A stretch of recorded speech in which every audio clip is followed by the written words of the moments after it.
1122 community safety wing की जानिब से फर्स्ट एड के हवाले से जिला भर के मुख्तलिफ स्कूलों और कॉलेजेस में आगाही प्रोग्रामों का इनकाद जारी है। इस हवाले से मजीद देखते काजिम अब्बास बलोच की रिपोर्ट में। रेस्क्यू 1112 लोधरा के district emergency officer doctor Syed Majid Ahmad की हदायत पर कम्युनिटी सेफ्टी विंग की जानिब से फास्ट एड के हवाले से जिला भर के मुख्तलिफ स्कूलों और कॉलेजेस में आगाही प्रोग्रामों का इनकाद जारी है।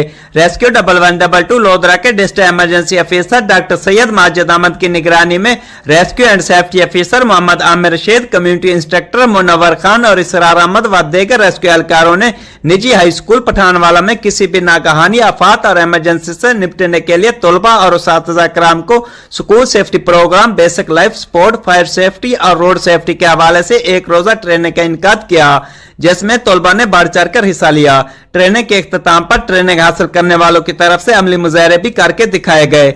इस मौके पर district emergency officer doctor Syed Majid Ahmed का कहना था कि पंजाब इमरजेंसी सर्विस रेस्क्यू 1122 ने जिला लोधरा में सर्विस के आगाज से अब तक 1,11,890 अफराद को रेस्क्यू किया, जिसमें 23,000 अफराद को मौके पर इब्तदाई तिब्बी इमदाद फराहम की गई। इनका मजीद कहना था कि रेस्क्यू 1122 के मिशन को लेकर जिला भर के हर घर में कम अज कम एक फर्द को फर्स्ट एड की तरबियत देना है, ताकि किसी भी इमरजेंसी की सूरत में मुतासर शख्स को बर वक्त इब्तदाई तिब्बी इमदाद फराहम करके नुकसान से बचाया जा सके।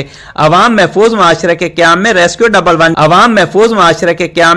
1122 का साथ दें। कैमरा टीम के साथ डॉक्टर काजिम अब्बास बलोच।